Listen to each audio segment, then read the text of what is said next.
My name is David Morgan. I'm 32, an analyst at an insurance firm here in Denver. Nothing glamorous, just spreadsheets and conference calls. I've got what my wife calls a trustworthy face. My wife, Elena, she's a translator, works from home.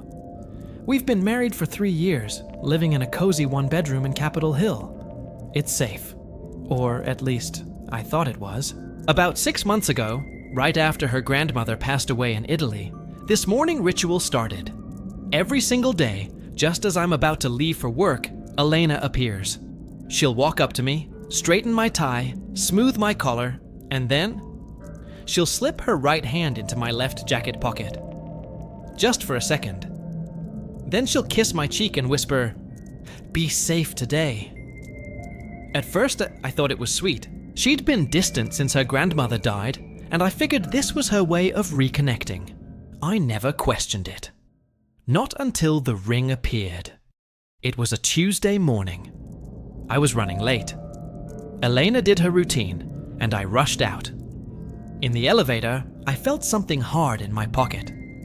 I pulled it out. It was a ring. Small but heavy, made of some kind of strange red metal that seemed to just absorb the light. I'd never seen it before. It wasn't mine.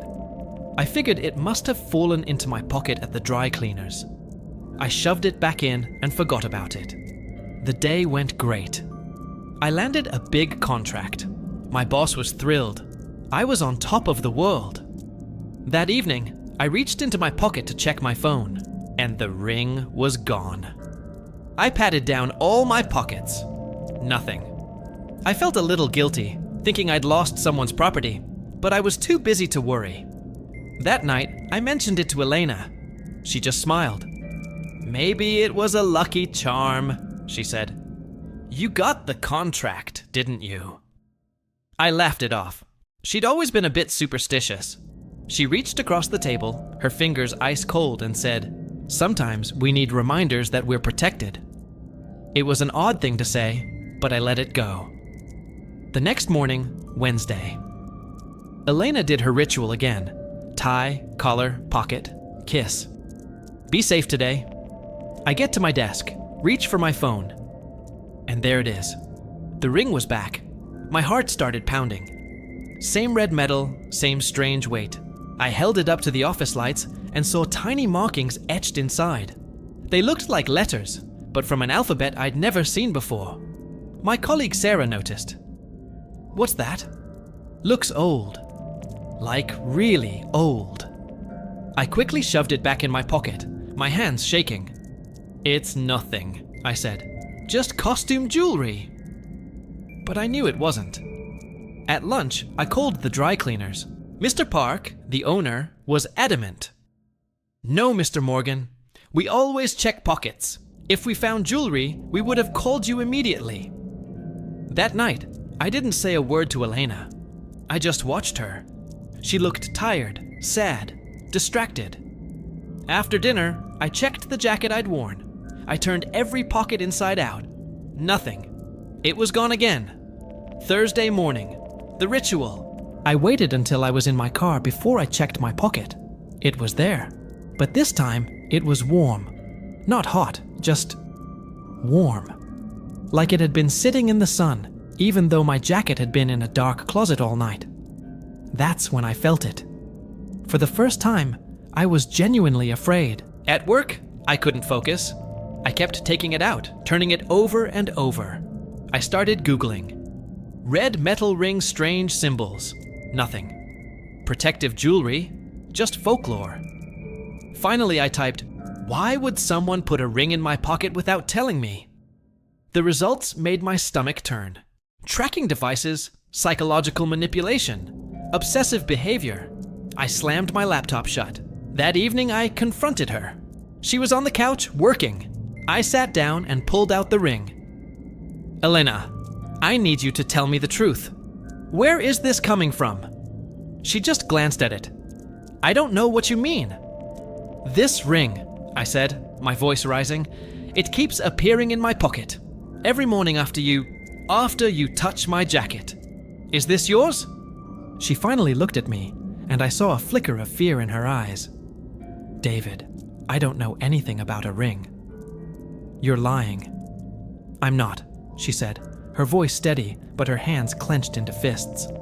Maybe someone at work is playing a prank. It's not a prank! It's happening every day. The same ring. And it only shows up after you touch my pocket. She stood up abruptly. I need to finish this translation. She walked into the bedroom and closed the door. I sat there, alone. The ring feeling like it was burning a hole in my palm. And in that moment, I realized I was married to a stranger. What do you think is going on? Is Elena protecting me? Or is it something much more sinister? Let me know your theories in the comments below. And if you want to find out what happens next, make sure you hit that subscribe button and turn on notifications. Thanks for watching. The rain fell in a steady, cold drizzle across Texas, turning the streets into glistening black ribbons.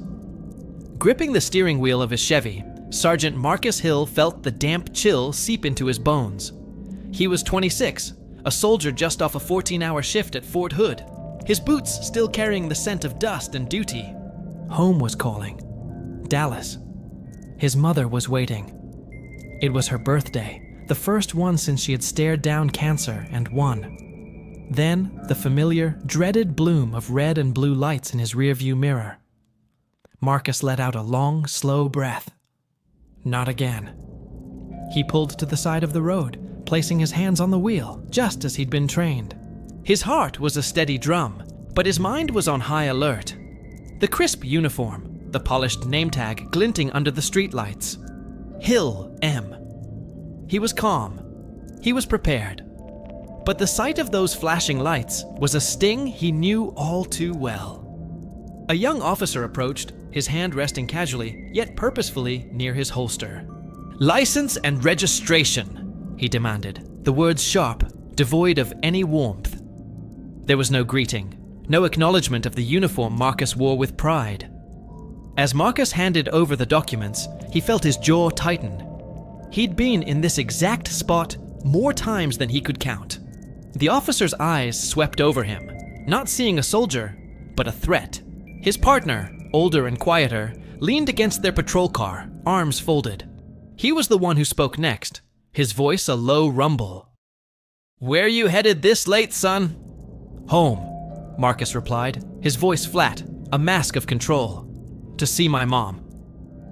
The younger officer let out a smirk, leaning in closer. "In a government-issued vehicle? You expect me to believe that?" Marcus turned his head slowly, every movement measured and calm. "I just finished my duty. Fort Hood. I'm a sergeant in the 82nd Airborne." A disbelieving laugh escaped the young cop's lips.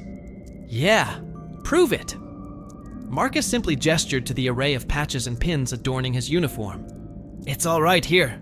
The sneer on the young officer's face deepened as he stepped closer, invading Marcus's space. "People like you think a uniform changes everything." Marcus didn't react. He didn't flinch. In the face of unpredictability and threat, his training had taught him that silence could be his most powerful weapon. He held the officer's gaze, unflinching. Suddenly, the older partner's eyes widened. He pushed himself off the car and stepped forward, squinting at the name tag on Marcus's chest. "Wait. Hill? Marcus Hill?" His voice dropped, filled with a new, almost reverent tone. Marcus gave a slow, deliberate nod. The older officer's face went pale. Are you the Marcus Hill from the 82nd Airborne?" "Yes," Marcus confirmed, his voice still a quiet, controlled force. The young officer was a picture of confusion, his aggressive posture deflating. The older cop's expression hardened, but this time, his anger was directed at his partner. "I've heard about you," he said, his voice rising. "You're the one who pulled civilians out during that bombing in Kabul. You saved 12 American lives. He cut himself off, his partner now frozen in shocked silence. Marcus remained unchanged. No pride, no gloating, just a profound, heavy calm. The young officer swallowed, his bravado gone. I didn't know." The older officer turned on him, his voice a furious whisper. "Of course you didn't. You were too busy treating a hero like a criminal. When you ever pull another stop like this again, I'll personally make sure you never wear that badge again." A thick silence fell, broken only by the rhythmic drumming of rain on the car's hood. Even the police radio seemed to hold its breath.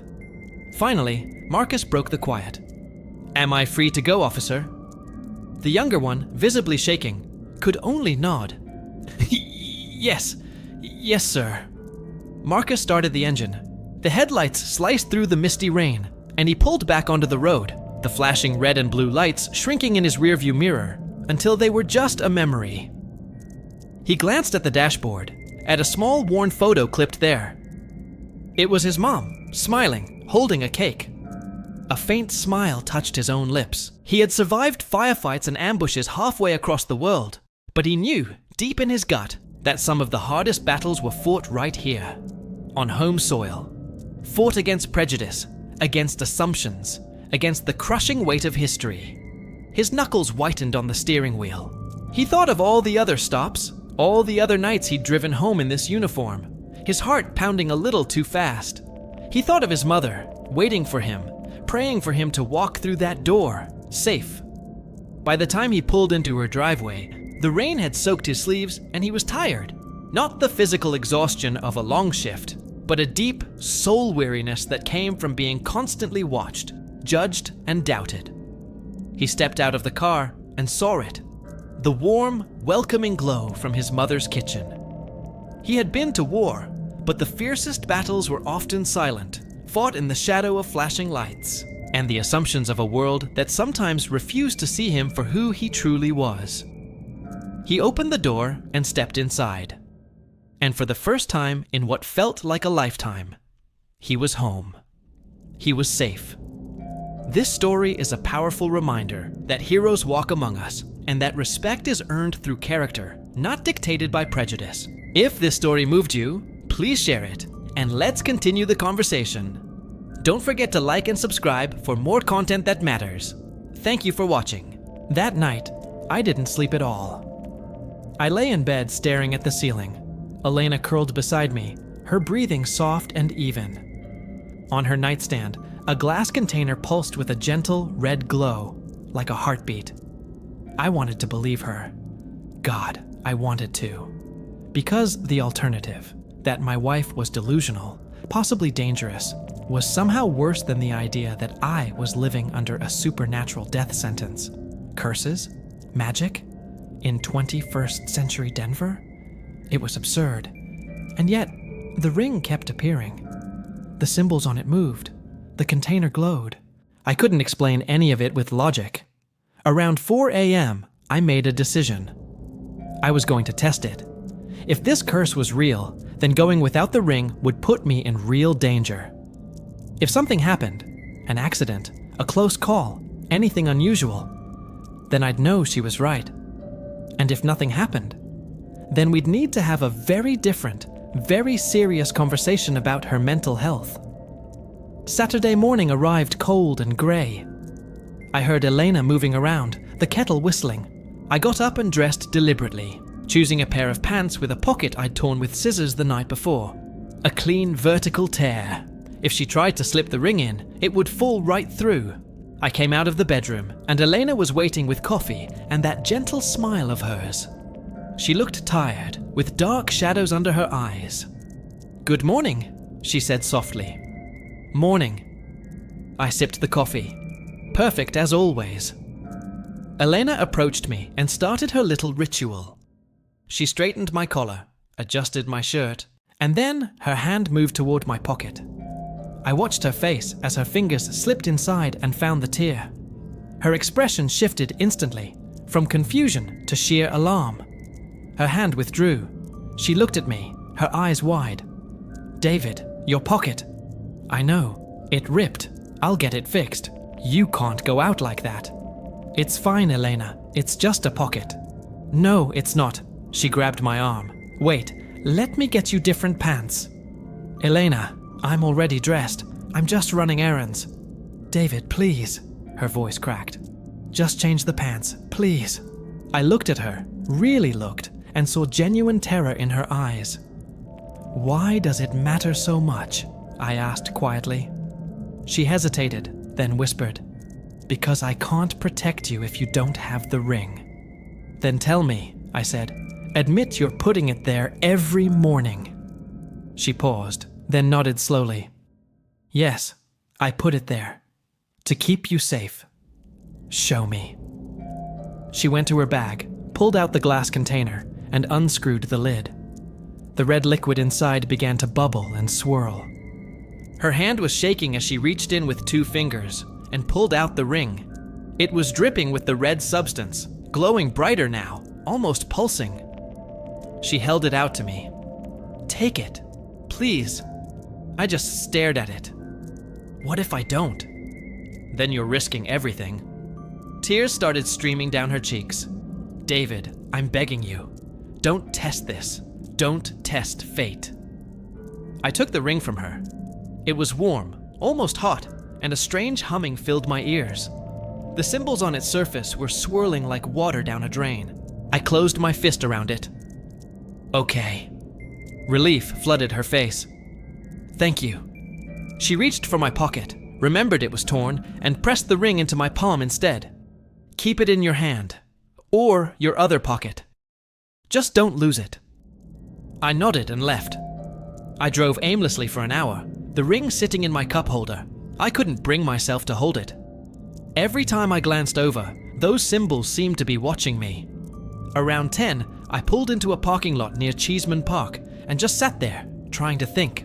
Was I really going to risk my life to prove a point? But what was the alternative? Spend the rest of my days dependent on a magical ring because my wife believed in a family curse? I picked it up, got out of the car, and threw it as hard as I could into the bushes. Then I waited. 15 minutes passed. Nothing. I walked through the park for 2 hours. Joggers ran by, dogs barked, kids played. Everything was perfectly normal. I crossed busy streets without looking, stood under old trees with heavy branches. Nothing. By noon, I felt vindicated, relieved. It was all in her head. We'd get her help. Therapy, maybe medication. We'd get through this together. I got back in my car and started driving home. I was on Colfax Avenue, waiting at a red light when I heard it. A deep, mechanical roar.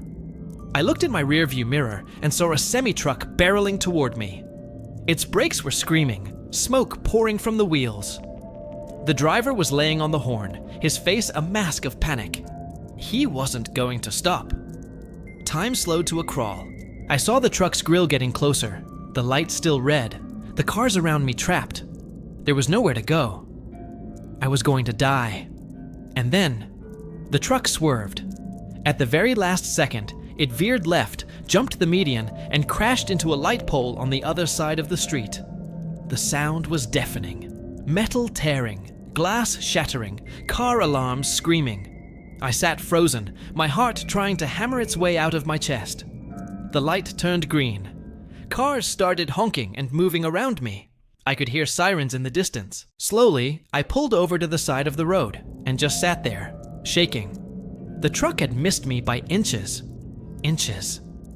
I looked down at my empty hands, at the torn pocket where the ring should have been, and felt a cold dread settle in my stomach.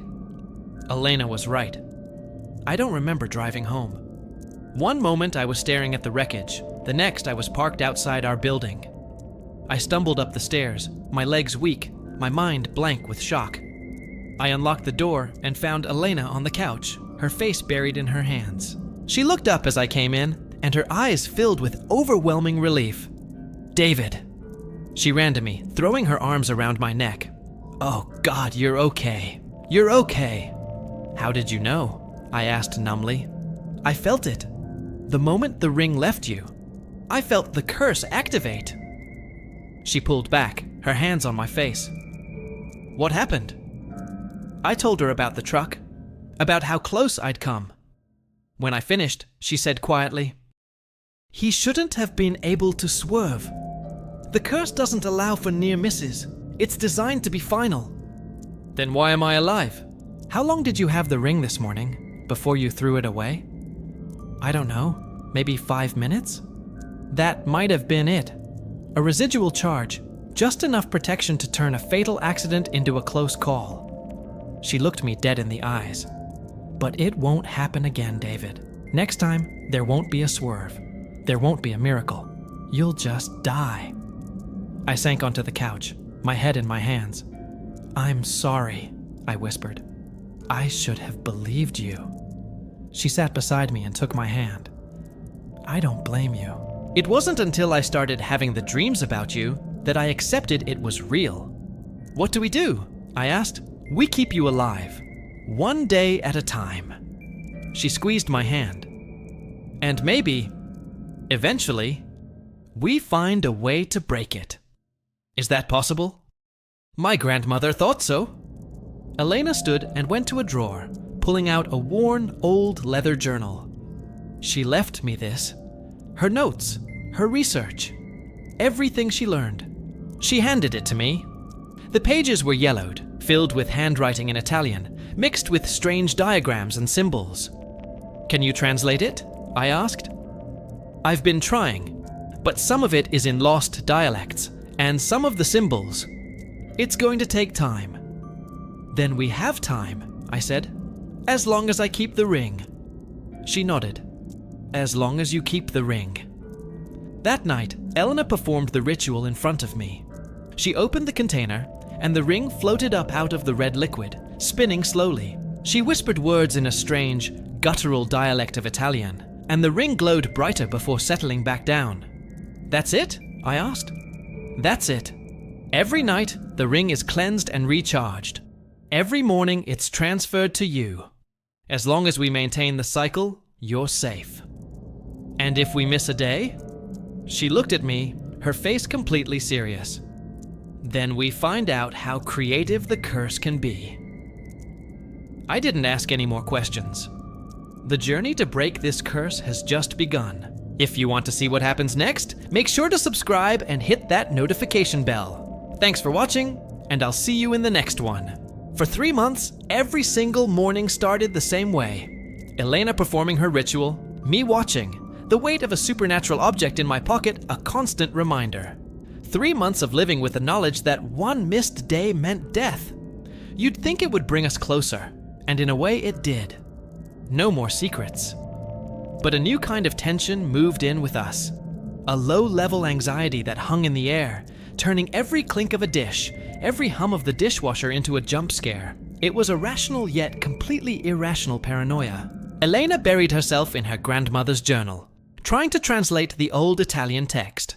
She'd spend hours surrounded by dictionaries and scribbled notes, muttering to herself. I watched her one night, her hair falling into her face, dark circles under her eyes, looking like she was being hollowed out by generations of fear. I tried to help, digging through the internet, chasing down scraps of folklore about binding magic in Sicily, a similar curse in a Greek village. It was mostly junk, but every now and then, a piece of the puzzle would seem to fit. I was just hoping I wasn't chasing shadows. Then, one Tuesday in late December, everything changed. I came home from a perfectly normal day at work to find Elena on the living room floor, her face streaked with tears, the journal open in front of her. My heart twisted, but I kept my voice calm. What's wrong? She looked up at me, and it wasn't sadness or fear in her eyes. It was pure despair. I found it, she whispered. Found what? The way to break the curse. A jolt of hope shot through me. But she cut me off. You're not going to like it. I sat down across from her. Tell me. She took a shaky breath and pointed to a page. There was a diagram, a circle with symbols, and in the center, a simple drawing of a ring. According to my grandmother, she said, there's only one way to permanently break a bloodline curse. The one who carries it must transfer it. My throat went dry. To who? To someone who willingly accepts it, she said, her voice barely a whisper. Someone who loves them enough to take their place. I just stared. The words felt like ice flooding my veins. You mean I would have to give the curse to someone else. And once they accept it, they become the target. They are the one who needs the ring's protection. They are the one who will die if it fails. And you go free, I finished for her. She nodded, looking absolutely miserable. My grandmother couldn't do it. The only person who loved her enough was her husband, and she couldn't ask that of him. So she lived with it, hoping I'd be braver. I looked at the diagram, the simple lines hiding an impossible choice. You want me to take it? I said. It wasn't a question. No! She grabbed my hands, her grip desperate. I would never ask that of you. Never. I wanted you to know it was an option. I looked from her terrified face to the journal, and the choice was suddenly so simple. I'll do it. She froze. What? I'll take the curse, I said again. If it means you're free, I'll do it. Her face was a storm of disbelief, fear, and sorrow. David, you don't understand. You'll live day to day, dependent on that ring. The nightmares, the fear. Death will be at the edge of every single second. I've already been living like that for 3 months, I told her quietly. The only difference is, now it'll be permanent for me. And you'll be safe. Isn't that worth it? Her body shuddered, and she just broke down. I held her as she cried, her hands like ice against my chest. I don't deserve you, she whispered into my shirt. Yes, I said. You do. The ritual had to happen at midnight on the new moon. The requirements were simple and horrifying. The ring, the blood of the giver, the blood of the receiver. Everything felt soaked in a sense of inevitability. Elena prepared meticulously, drawing a chalk circle on the floor, placing candles at each point. We both dressed in white, just like the journal said. With her long black hair and the candlelight dancing across her face, she looked ancient and powerful, and absolutely terrifying. At 10 to midnight, we stood on opposite sides of the circle. Her hands were steady, but I could see the terror in her eyes. Are you sure? She asked. Once we do this, there's no going back. The curse will be yours, forever. I just nodded. I'm sure. She began chanting in Italian. The words were harsh, guttural. The candle flames flickered, and the ring inside its glass container lifted into the air, hovering and spinning between us.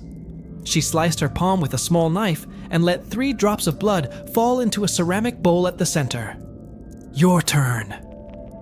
The knife was cold in my hand.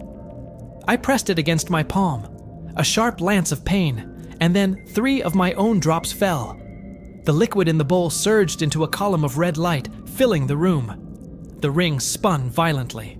The world vibrated with a sound like 1,000 screaming whispers.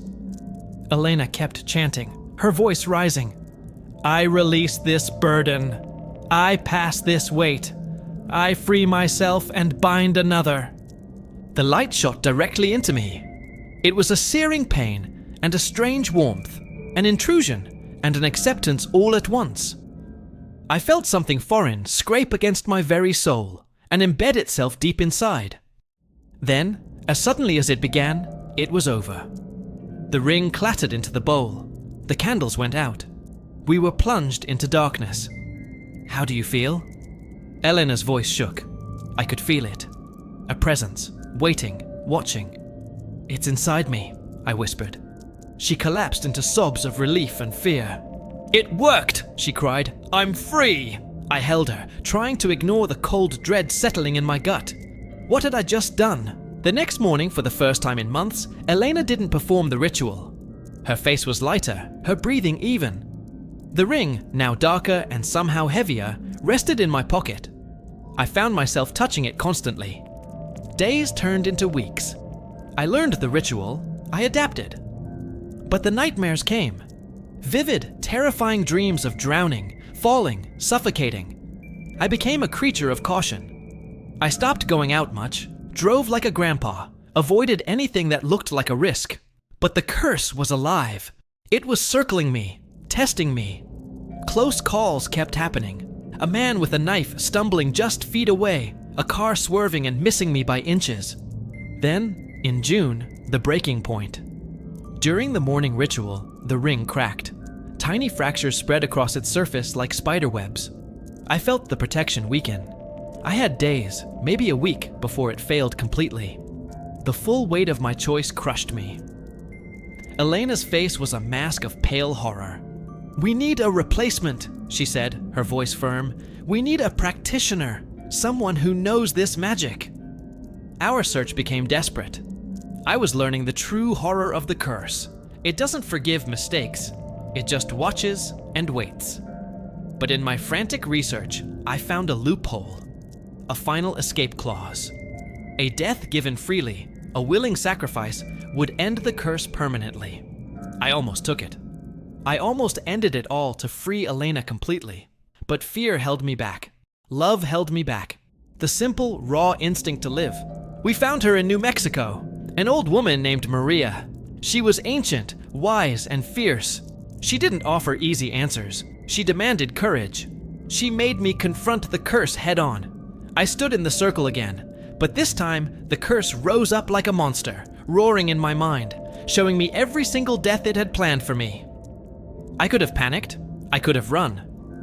But I focused on one thing: Elena. On living for her. And as I held on to that, something shifted. The curse cracked. Maria forged a new ring, restoring the protection. But this time, it wasn't a shield built from fear. It was built from choice. The choice to live.